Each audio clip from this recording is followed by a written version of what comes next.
Okay, we're ready to roll. Hi, Michael, please. Okay, so the discussion tonight is a man and a woman have been divorced for many years, but they had children together, and they raised their family together. And someone have a phone on? Someone, I'm hearing a sound. Anyway, unless it's my phone. Okay. Okay. And then the spouse passes away. The ex-spouse passes away. And the shaila is that the kids want their father to sit with them. This is, after all, they feel like they're a family, and they want the father to sit. What are you laughing about, Craig? Yeah.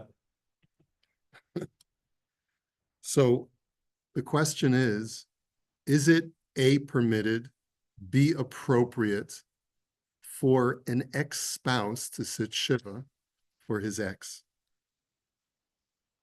Okay, so that's the topic of our discussion for this evening. Will it make a difference under various circumstances? What about when there was an acrimonious divorce versus when they got divorced for reasons that maybe were not acrimonious?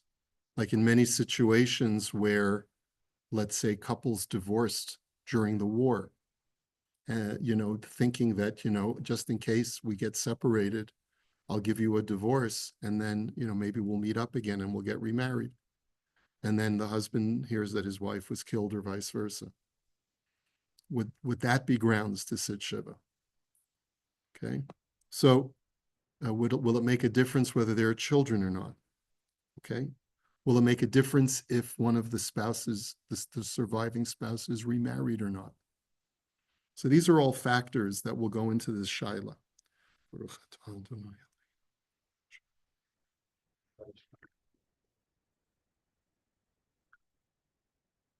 Yeah, that's the thing, is a lot of people think that Kaddish can only be recited by the mourner. The truth is, anyone can recite Kaddish. Especially, let's say, if they had children together, it would be the children who would recite the Kaddish. So it wouldn't be that relevant. One of the questions that we would ask, though, is, what if the husband wants to sit shiva and she passed away on a Tuesday, and the levaya is on a Tuesday? Can he put on tefillin Tuesday afternoon? If he's an avel, he's not permitted to put on tefillin. If he isn't an avel, he's chayiv to put on tefillin. So that would be a relevant shaila. Okay, so let's look at some sources. And there's a number of different permutations of when this shaila comes up. So I don't know if we'll have a chance to go through everything tonight, but at least we'll get ourselves a head start. One source that we have in Tanakh is the story of Bathsheba and Uriah. You all know who Bathsheba was. Her first husband was Uriah Hachiti. We all know the story how King David conveniently arranged for Uriah to be killed in battle. Bathsheba discovers that Uriah is dead, Batispod al Bala, and she mourned for her husband. We also know that our sages tell us that every husband, before he went out to battle, would write his wife a get, a conditional get. Okay? Vayavor ha'evel, and so the mourning period passed. Vayishlach David vayasvel beito vatilo leisha. And then King David married her after her shiva was over.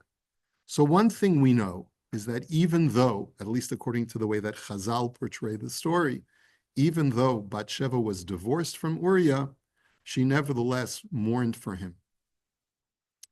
We have something in Masechet Smachot, which states that Ishto Arusa, that if a man just merely betroths a woman, but he has not consummated the marriage, they're not living together yet, Lomit Abel velo onein velo mitamela, then he doesn't have to sit shiva, he doesn't have the din of an onain.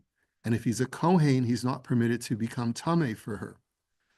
Grusha, afal pi sheyesh lo banim heimena lo mitabel v'lo onain v'lo mitame. It says in Masechet Smachot that if she's his divorcee, even though he has children from her, so there's definitely a kinship, but nonetheless, he doesn't mourn for her. Doesn't have the din of an onain to exempt him from mitzvot, and v'lo mitame. And if he's a Kohen, he's not allowed to become tameh over her. What's curious is that the Beis Yosef seems to have had a different girsa in this statement from Maseches Smachos. He quotes the Mordechai, who says that Ishto Grusha, Afal Pi, this is in source number 3, Ishto Grusha, Afal Pi sheyesh lo banim mimena, Almana lekohen gadol Grusha v'chalutza lekohen hedjot, mit abel v'lo mitame. So his girsa is that you do sit shiva for her. But if you're a Kohen, then you are not allowed to become tameh for her, but you do sit shiva for her. So we have a discrepancy as to what the correct girsa is in Maseches Smachos. When we look at the Shulchan Aruch source number 4 in Even HaEzer Hilchos Gittin, we see an interesting halacha having to do with Batsheva. Isha shenit garsha al tenai.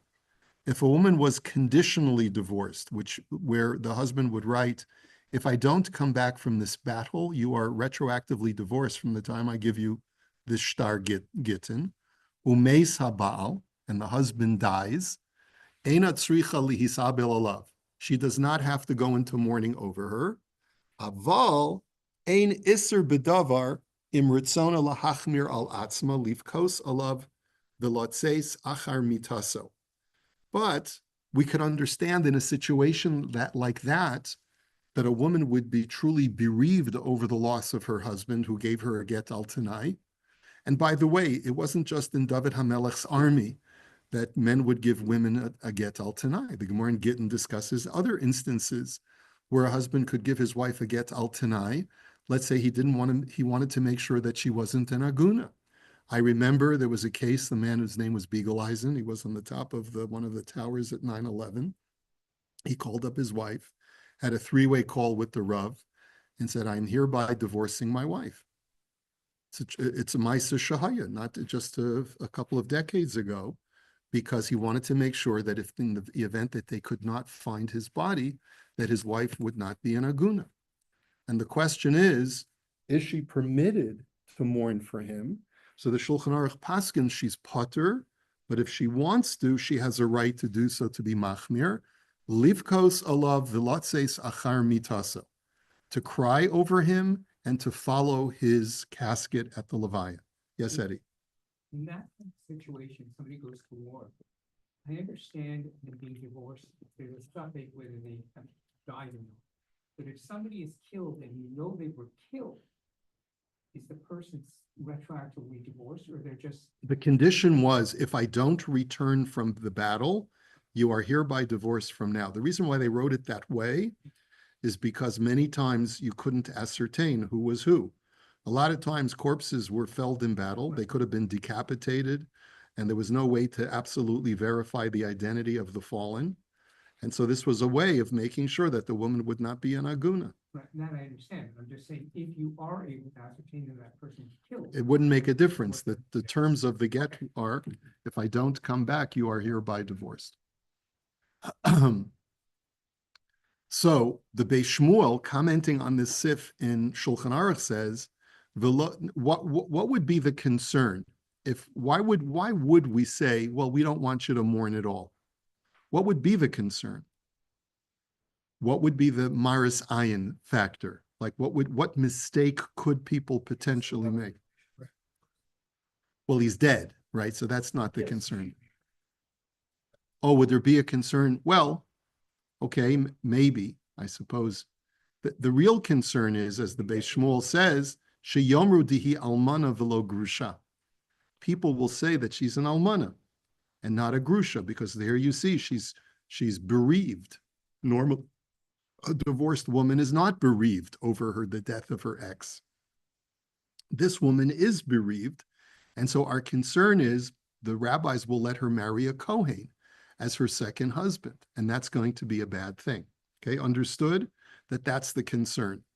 Because maybe they'll think, oh, maybe it really wasn't a get. It was like Eddie was arguing, maybe it was only a get if we don't know what happened to him. But now that we know what happened to him, it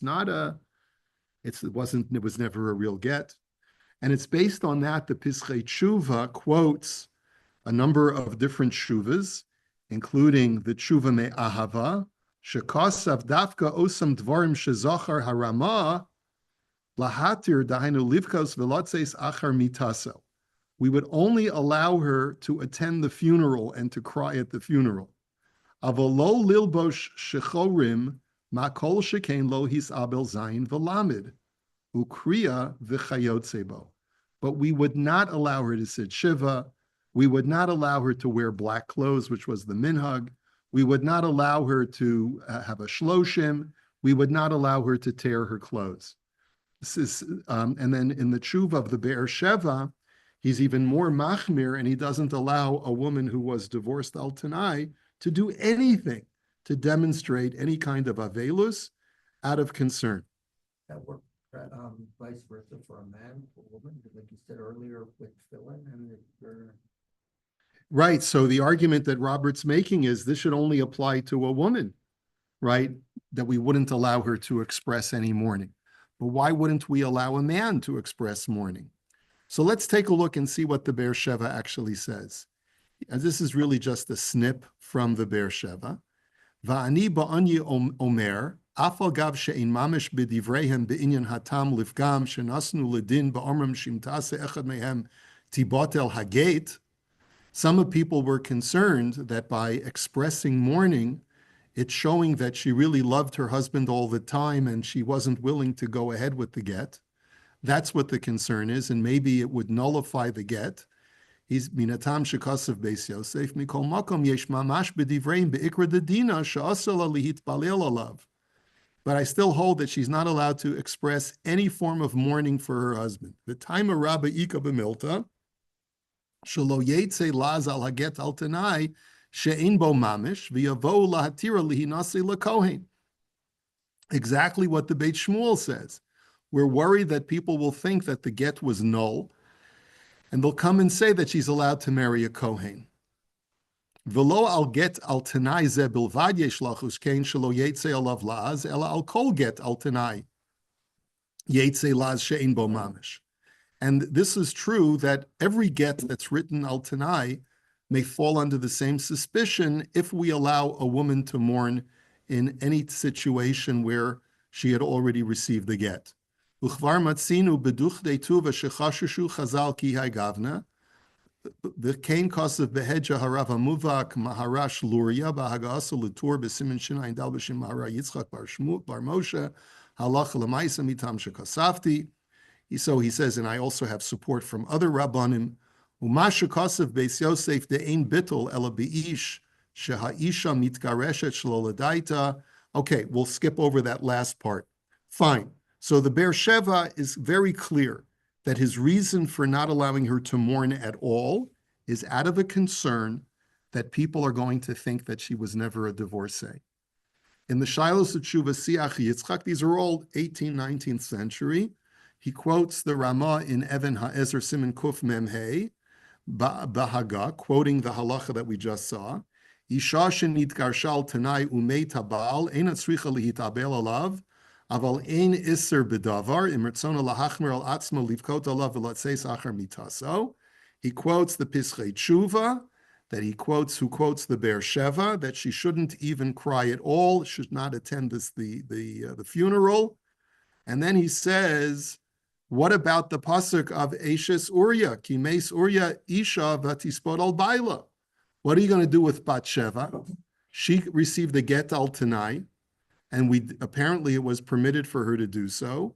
Mikana mekabelet get al tanai v'achar kach meit bala chayevet lahaspid alav kishar nashim midioraisa ad kan lashona. So he quotes Rashi on the words vatis pedehu, that even if a woman was divorced al tanai, but she still has affection for her husband, she has to mourn for him. So this is clearly a stira or it's a machlokas certainly between the Be'er Sheva and Rashi. This is assumed that she has not gotten remarried. No, we don't have any assumptions. There's Okay, no, I mean, then. there's no then wouldn't that distinction have no drawn. effect of her being divorced or what, because was legally married, she was legally remarried again. That would have come into play to begin with, to get her to remarry. I They would guess have the to- scenario would be if a husband said, if I don't come back from war, you are hereby divorced, right? He doesn't come back, and then we only find his body a year later, and by that time she's already remarried. And so you want to argue, why not allow her at that point to properly mourn for her husband, because there's no concern now that she'll marry a Kohen? The answer is there still is a concern. What if the guy she marries is Israel and he dies of natural causes? We still may argue at some point 10 years down the road that she was never really divorced. She was just an almana from the first husband and an almana from the second husband. So you would still have that concern whether she remarried or not, I think. Everything until now is only a get al tanai. We have no clear indication that if a woman was clearly divorced, and remember, in most cases of divorce, there's acrimony. There's a distancing of love between the two people. And so here, the reason why we're giving permission to a woman to mourn is specifically because there still is love between, that she has for her husband or vice versa, because it was only a get al tanai. That's the issue. Not so much that it was al tanai, but that the get al tanai represents that they still really desire to be married, but they had to do a get for some technical reason. Okay? And like in Gittin, the Gemara, is there any reference for someone like where you give a get? This here. In a standard case of get, it would seem pretty clear cut that they're not related anymore, and therefore there's no din of avelus. But let's see. The Rambam in Hilchos Eivel, however, paskins something quite curious. Kol krovim shehu chayav lihit'abel aleihen, harei ze mit'abel imohim bifneihem, midivrei sofrin. That if you have a relative, that if they passed away, you would have to mourn for them, then if they are sitting Shiva, midirabanan, you have to sit Shiva together with them when you're in their presence. Okay? So you hear that. Ketzat, what's an illustration? Hare shemet ben beno o achi beno. Let's say, God forbid, a man's grandson passes away. A grandfather does not have to sit Shiva for a grandson. However, it's not one of his 7 close relatives. However, in his son's presence, he has to sit and comport himself in Shiva as a way of comforting his son. O achibeno, or let's say it's his son's brother, meaning that it's from a different father and it's from his divorced wife, let's say. Okay, so it's not my relative, it's my stepson, it's not my son. I have no chiyuv of Shiva, but my son is sitting Shiva, my real son is sitting Shiva for his half-brother from his mother. So therefore, O aim beno, or the mother of my son. And as the Meforshim speak out, what scenario could you find of aim beno that I don't have to sit Shiva? Because we're divorced. If my son's mother passes away, chayav likroa bifnei beno, you have to tear your garment when you're in your son's presence, v'linhog avelus bifanav, and you have to comport yourself as an avel when you're in your son's presence. Aval shelo bifanav, eino chayav, but when you're not in your son's presence, when you're not in the presence of the mourners, then you don't have any dinim of avelus that apply to you. V'chein b'sha'ar hakrovim. And this applies to the other relatives as well. This is brought down in, I forget where in Shulchan Aruch, but it's brought down in Hilchos Avelus, that there's this concept of a Shiva derabanan, an Avelus derabanan, and even a Kriya derabanan, if you're in the presence of your relatives who are in a state of mourning. Okay? So that is that would apply to, So if a man and a woman are divorced without kids, then there's nothing to talk about. She's not connected to me anymore, and therefore I don't have to sit shiva for her. There's no avelus whatsoever. But according to the Rambam, if my son is sitting shiva for his mother, who used to be my wife and is not my wife anymore, then for the sake of my son, for him to be comforted through knowing that I'm with him in his tsar, midirabanan, I have to tear kriya and sit with him when I'm in his presence. Okay, understood? Halacha as you doing all of those things with your spouse as a avelus in her presence? Yeah, it's the same halacha. It's the same halacha. Yeah. Right, same halacha. I don't practice that. No, your spouse is sitting shiva. When your spouse is sitting shiva, the other spouse. Yeah, I mean, have you seen anybody do that? Well, what they do is when their wives are avelus, they sit with them. They sit with the wives. But yeah, kriya I haven't seen anyone ever do. But the Rambam says you should even do kriya. It could be that there's more reason to be machmir for a son who's sitting shiva than for a wife who's sitting shiva, because the son is actually a closer relative than the wife. So, but it's clearly for the sake of the son, not for the sake of the actual niftar, right? So let's go on. There may be some blanks that we have to fill in. I don't think so. I don't think it would make any difference. Okay, the Nite Gavriel in Hilchos Avela says, Misha kibel heter meir rabbanim lagaresh es ishto, because of laget, the kol shekenim nasa ha'ishu b'intayim mesa ha'isha, ein sarach lihis abel aleha. If a man planned to divorce his wife, even got a heter to marry again, even if he wrote a get, but just hadn't given it to her, if he wants, he doesn't have to sit shiva for her, even though technically they're still married because she never received the get. And we have to see the reason for this. In the next halacha, he says, Isha ishto shahayulo merivot ima, ula'achar sheshneim nitratzu legerushim meit achad mehem. A man and a woman had a very bad marriage. They agree that it's time for them to divorce. And then before they go through the divorce, one of them passes away. Hu ohi ein sarach lihis abel. Big chiddush. Neither of them have to sit shiva for the other, even though they're technically married. Okay? I remember, I don't know if people abide by this halacha. I remember making a shiva call to a man in his 80s. He might have been 90 already. He and his wife had been separated for decades, but he had never given her a get. So the Rabbanim told him that he still had to sit shiva for her. But according to this psak of the Nite Gavriel, I don't know that it would be necessary. We have to see the reason for this, which we will. The imlo hiskima lekabel get umesa. Let's say she refused to receive the get, and then she died. So her husband wanted to give her a get. She kept giving the Beis Din and him a hard time.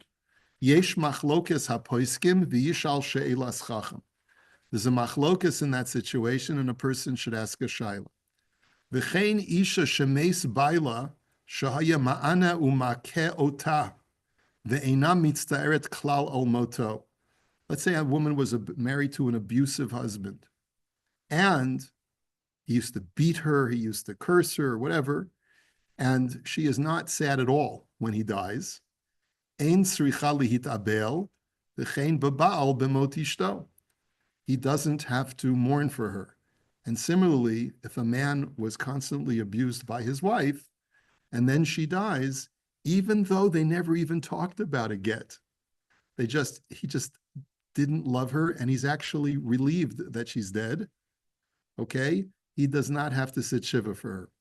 What are you seeing from this last halacha? That the din of shiva is taloi in grief, which you have to take with a grain of salt. In other words, grief, however, is the emotion that a person is meant to have, and Shiva helps to sort of bring out that grief and to help have a therapeutic effect upon that grief. But if a person is relieved and happy that a person is dead, then the laws of Shiva don't really set in. Certainly not for a spouse. Whether it applies to a parent could be a different din because of the laws of Kibbud Av V'Em, but certainly not for a spouse. Okay. Let's look at another halacha in Shulchan Aruch. Misha nitgarsha safek gerushin umeta. If a person divorced his wife, but it's a safek whether the get was good or not, ein habal yorsha. The Baal does not inherit her because there are other heirs that could contest his rights to inherit because maybe she was divorced. And the Ramah says, Avol kol zman shelo nitgarsha, afal gav shenatan ein of legaresh yorsha. But so long as he hasn't actually divorced her, even if he did plan to divorce her, and then she dies before he has a chance, he inherits all of her estate, which of course makes for a great thriller movie. You know, the husband who can't stand his wife and then arranges to have her killed so that he can inherit her estate. Well, that's the halacha.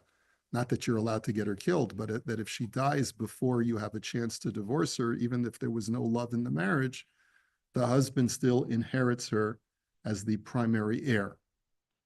Now, on that, the Maharshal has an interesting commentary. Din mishameta ishto mitoch haketat v'haya b'da'ato legarsha.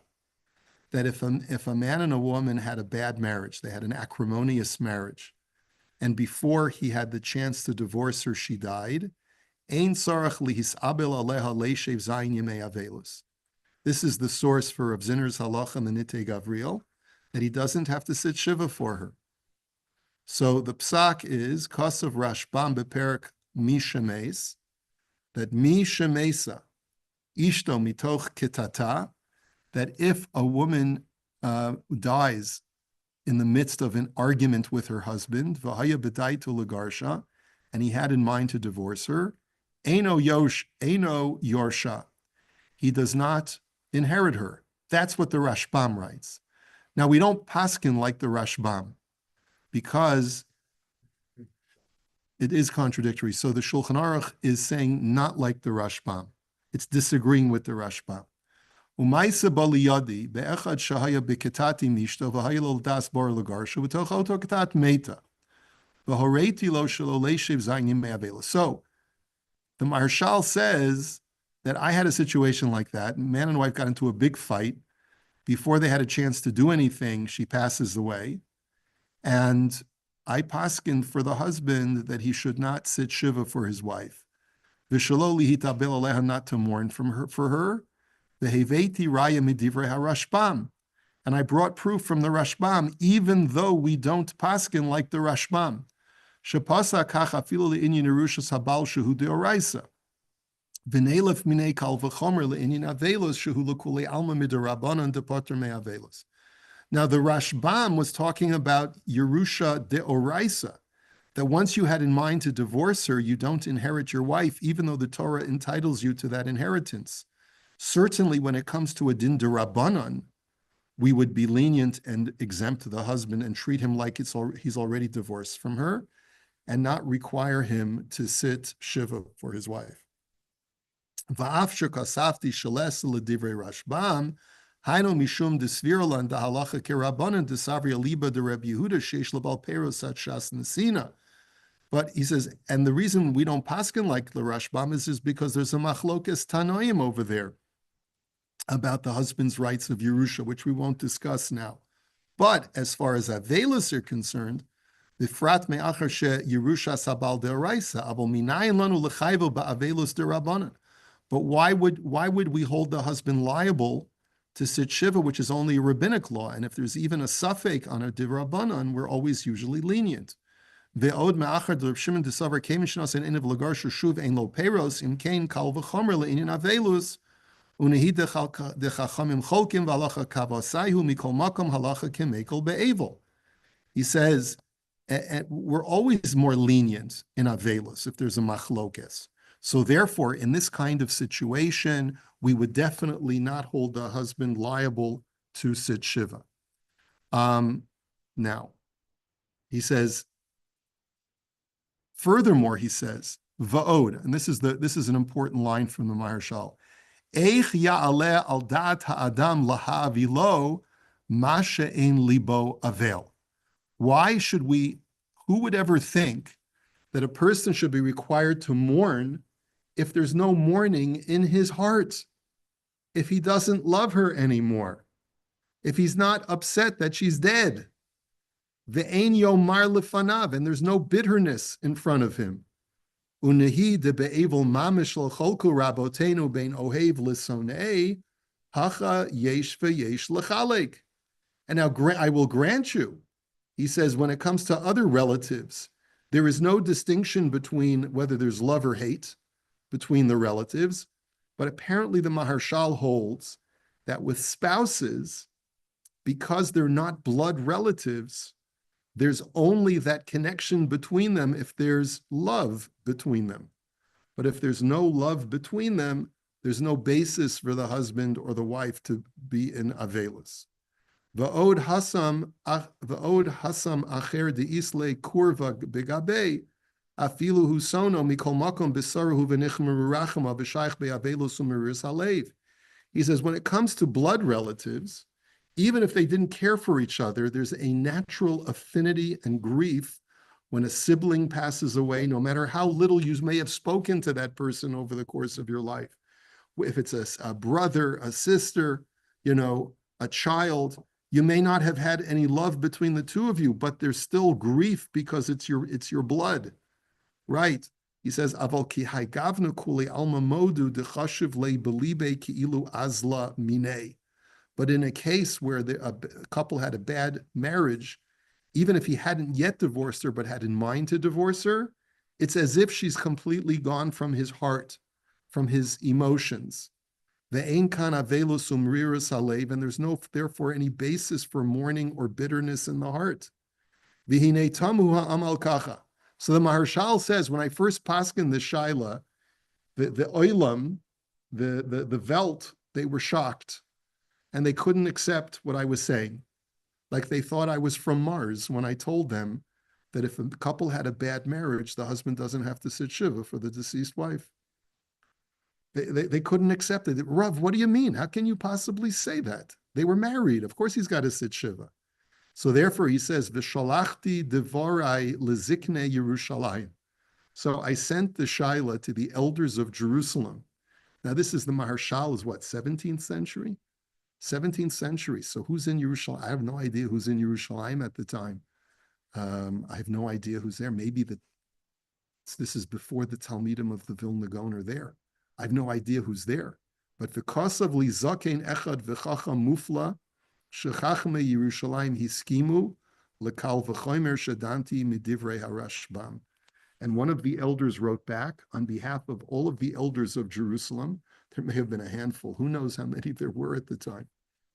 But they all agreed that you can make a kal v'chomer from the psak of the Rashbam, who says that if a man even had in mind to divorce his wife, he doesn't inherit her, which is a din d'oraisa that a husband inherits his wife.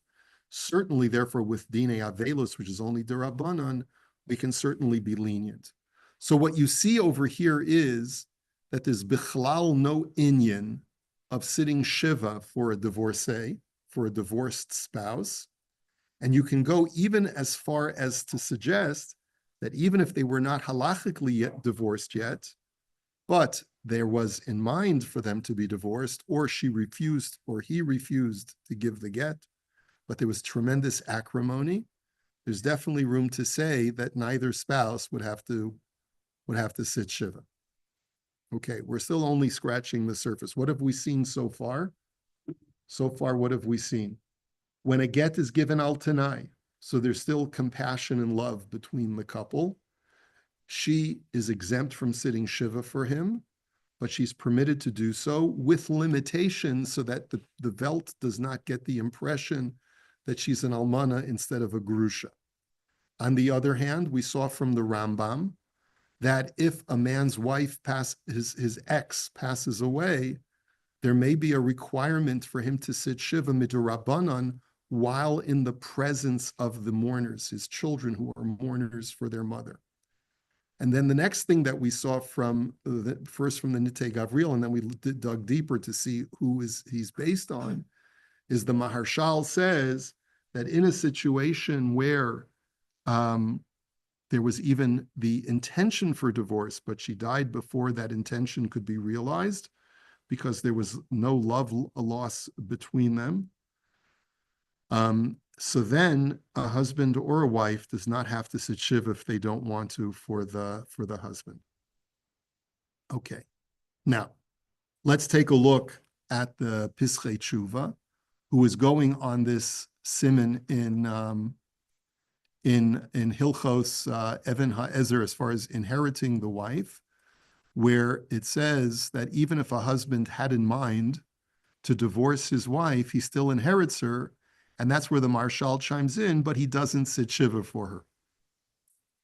So comes along the Pischei Tshuva, the third line, he says, Ayin b'sefer Yeshuas Yankov, Sif Kat and Ches, Shehevri divrei Maharshal perk beis the Gittin lamad mizeh le'inin avelus b'maiser shebalafanav, shehitpashu el agerishin umeita ha'isha, v'hora halacha l'maiser shelo yinog abal avelus, the halacha k'divrei hamekel be'evel, v'hiskamimo chacham gadol me'eretz Yisrael. Okay, he basically just quotes the Maharshal. V'hu zal kasav al zeh, hineze yamim ira maisa be'echad shekibel hatar mimea rabbanim.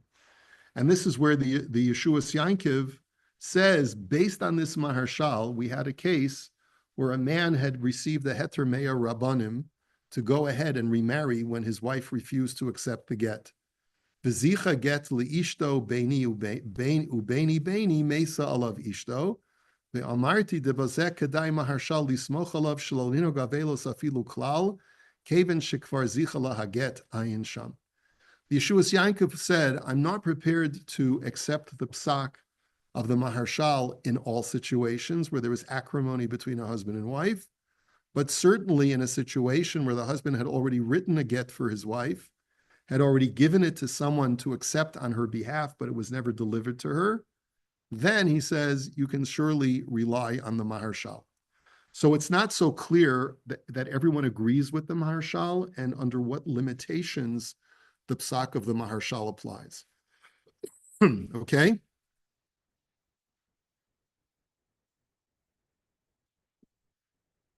All right. I just want to also, just as an aside, this heter meya rabbanim is being abused terribly today. You should just know that because we have, email and stuff like that, when a man wants to remarry, he can find an unscrupulous rabbi who will say, "Oh no, she won't give you the $500,000 you're looking for the get. No problem. You want to remarry? You'll hold out. We'll extort her for the get, and we'll give you in the meantime. You want to remarry? Move on with your life. We'll get you a heter meya rabbanim." And all he does is that he sends out an email to 100 of his chaverim and just says, please reply. And he gets replies from these people, and that's their heter meya rabbanim. And it's just a racket that's going on today. It's really not a good thing. It's an unfortunate distortion of the halacha. But that's really just an aside. Okay. Next, the Munkatcher, the Minchas Elazar. We'll just spend another few minutes and then we'll call it a day. Al derech she'elaso be'echad she'ishto nishtates rachmana litzlan. A man's wife had to be committed to an insane asylum. V'nasa isha al ishto beheter kuf rabbanim kidas. And the man could not divorce her because she really was no longer lucid. So he got a heter meya rabbanim. His wife is now in a sanitarium. Va'ata higia shemua karova ki ha'isha harishona mesa b'vien b'veit cholei hamishugaim, rachmana litzlan, im tzarach lihitabel aleha. So the question is, does he have to sit shiva for her? Because here you have a situation where he didn't want to divorce her, but he had to. He couldn't live with her anymore. She was not mentally sound. And so she's in a sanitarium. She just passed away. And the shaila is, does he have to sit shiva for her? He's now, he's moved on with his life and he's remarried. So based on everything that we've seen up until now, what would you say?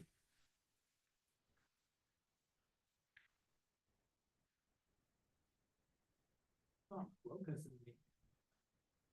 whether you hold it into Gabriel or not, we didn't see that. If you hold like the I think Gabriel, you can say we saw dissenting opinion. But we didn't see two. well, the Yeshuas Yankiv says that you have to be mezaka the get with somebody to mash, but there's also another factor here. He didn't want to divorce her. He may still harbor some feelings for her.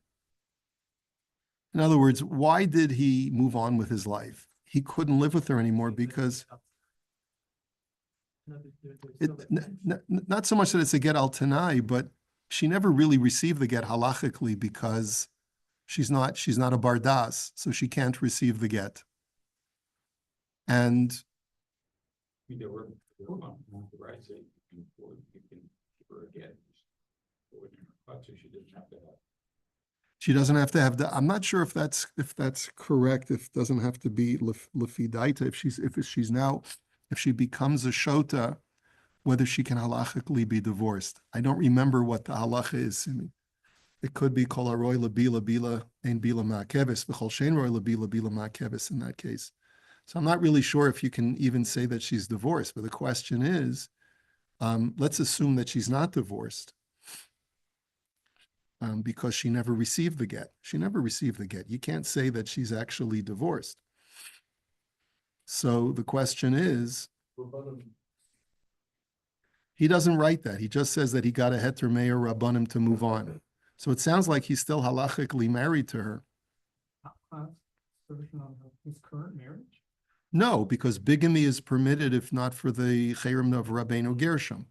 So the cherem of Rabbeinu Gershom is alleviated by a heter meir rabbanim. Okay. So the Nitei Gavriel was talking about a case where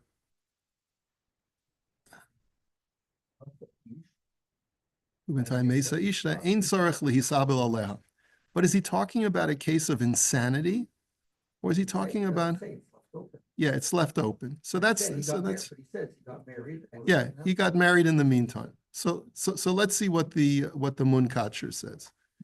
Hinei lefi misat hapenai bimei hanisim ha'elu ashiv rak bikitzara. This must have been written maybe right after the Holocaust, during maybe the War of Independence. Who knows what's going on? He says this is a time of minimal free time during this time of miracles. So I'm only able to respond in shorthand. There's someone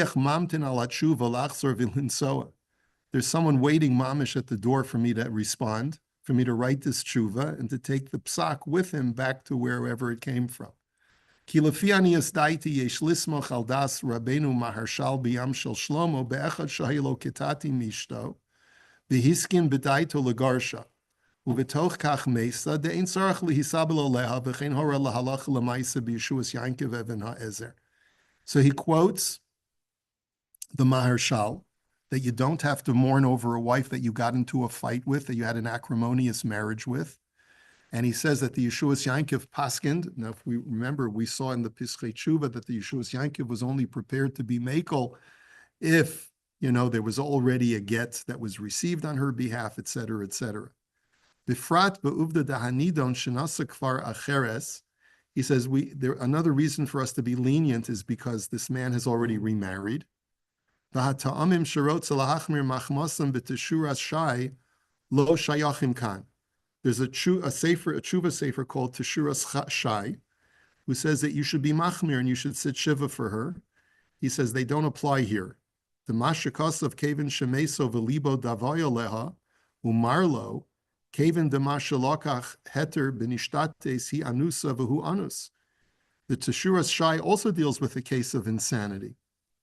And in his case, he argues that he never really wanted to divorce his wife. He had no choice. And that's the reason why Teshuras Shai says that there's still a love link between them. And that's why he argues that you do have to sit Shiva.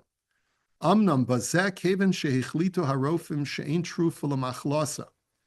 But here, it's a little bit different. The doctors have already informed this man that there is no cure for this woman's malady, her mental illness, which is quite interesting, right? This is Vienna in the middle, the early 20th century, middle 20th century, the heart of psychiatry and psychology, where they're probably doing things like electroshock therapy and lobotomies and things like that. He says there's no cure for this woman. And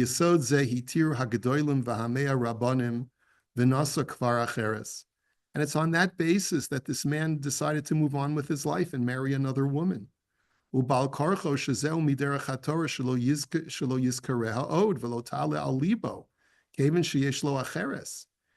the only correct thing for this man to do is to put that first wife out of his mind so he can focus on his new wife and give her all of his attention and love. V'gam sha'alpi te'udas harofim yoter gedolim ein miderech hateva l'rafosa od. He says the doctors all say that there's no hope for this woman. She simply cannot be cured al derech hateva. Hagam shirachem eshmai merubim v'yachilu b'chol eis. Now that's not to say that you shouldn't daven for this woman because Hashem can always do a miracle. But mikol makom keven shenasa acheres kvar. But one thing we know is that this man is never going to remarry her, even if a miracle were to occur and she were to recover. He's already moved on with his life with another woman.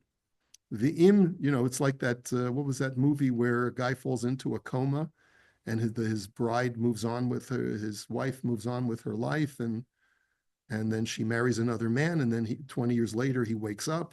I don't know, there's got to be a story like that somewhere in a movie. Right? Was it?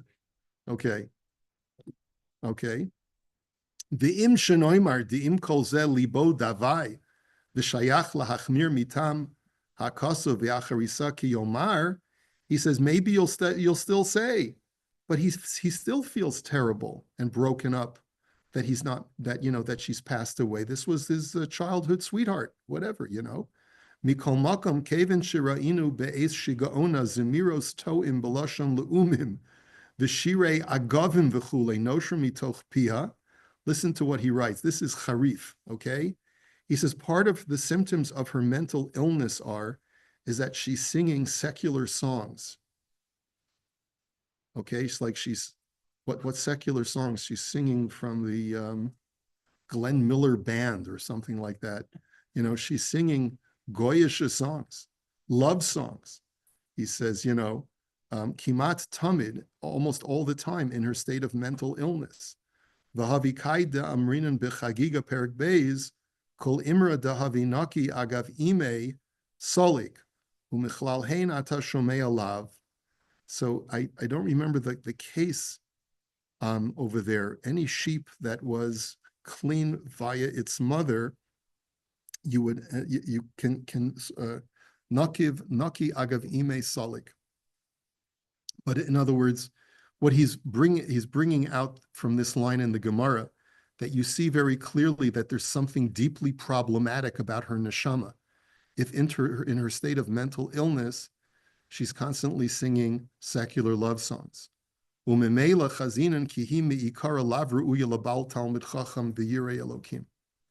therefore, it must be that she was never fit for such a Talmud Chacham as the one who's asking this shaila and this God-fearing man. Hashem yimcholo b'tanuach b'shalom. May God forgive her and may she rest in peace. In other words, he's not casting aspersions on her gratuitously. He's not saying that she was a bad person, but the fact that in her mental illness, she was not capable of she manifested certain symptoms which showed that what was inside of her was love songs from Glenn Miller instead of, Tehillim. This is a sign that she was never fit for this man who's asking the shaila. And so therefore, there's no reason for him to sit shiva for her. V'gam soval mimena tsaros rabos lo yitu oru bacheret ale gilyon. And this man suffered so many sorrows through this woman, through her, when he was originally married to her and had to endure her mental illness. He had to endure so much suffering that go well beyond what we can describe with a pen on paper. Al kolponim zehu nirin devarav b'teshur hashai, detoli belev kol echad ve'echad. But one thing that we do see from the tshuva teshur hashai, that it depends what's in the heart of each and every person. The kaven de bal karchach bazeh ein libo davai kanal al hefsedo. He says, in this particular case, it seems that the husband is not broken up over the loss of his first wife because he's moved on with his life and is happily married. Rak ulai kishar bas Yisrael shahaya makira v'yoda v'lohavi svara shu bichlal hakasu ve'acharisa kiyomar. But he now thinks of her as any other Jewish woman, Nebuch, who passed away. And so you cannot say that the pasuk of ve'acharisa kiyomar, that when a person passes away, it's a bitter day, would apply to him. Imkain lohavi od safek divrei Kabbalah shenomar lahachmir bazeh. And since it's only a rabbinic law to mourn for someone, to sit shiva for someone, we cannot tell a person to be machmir. V'ayin bidvarenu b'shut minchas elazar memela hadran leklala halacha kedivrei hamekel be'evel. And therefore, we always fall onto our fallback position that whenever there's a machlokes as to whether you should mourn or not, we go like the more lenient opinion. V'lo yishama shum shoyd v'shever bigvul Yisrael. May we hear of no more terrible stories in Klal Yisrael. V'nizkeh b'mheira b'yameinu levinyan Ariel. May we see the Beis Hamikdash built speedily in our days, etc., from the Rav of Munkach. And so I'm a little sad about this tshuva. It makes me sad. It makes me feel a little bit empty that, Nebuch, this woman who probably could have been regulated if she was living 75 years later than she did. Maybe with certain medications, she could have been regulated and lived a normal life. And just because she knew of some secular music would not be a reason to passel her in today's world. So it makes me sad that she was a victim of the time in which she lived. And she spent the rest of her life in a sanitarium, Nebuch, and probably was abused there, because we know that's what happened to women when they went to a sanitarium. And Nebuch, this poor woman, passed away, and she didn't even have her husband sit shiva for her. Who knows if anyone sat shiva for her? So I'm sad at the tshuva, but that's got nothing to do with halacha. Okay? We can be sad and at the same time acknowledge that that the Munkach Rav Paskin, that the husband does not have to feel this obligation to be misabel for this woman. More to see. Maybe we'll save it for next time. We just did the first 2 pages, okay? So we'll hold it here for tonight. Any questions or comments? Rabbi, that what you said earlier about the 9/11 situation, can you do that over the phone? Can you divorce? Yeah, you can, as long as you can ascertain that it's the Baal. Let's say 2 Eidim recognize the husband's voice. What if he did survive after he made that phone call? He got is that on tonight or? I don't know the terms of what happened. Maybe it was Alton. I don't know. I just know, if you want, his last name was Beagleisen, related to the Beagleisen Sfarim in Brooklyn, related to the Rabbi Beagleisen, who's here living in Thornhill. So if you happen to bump into him, ask him the details of the story. Maybe he knows more than what I've heard.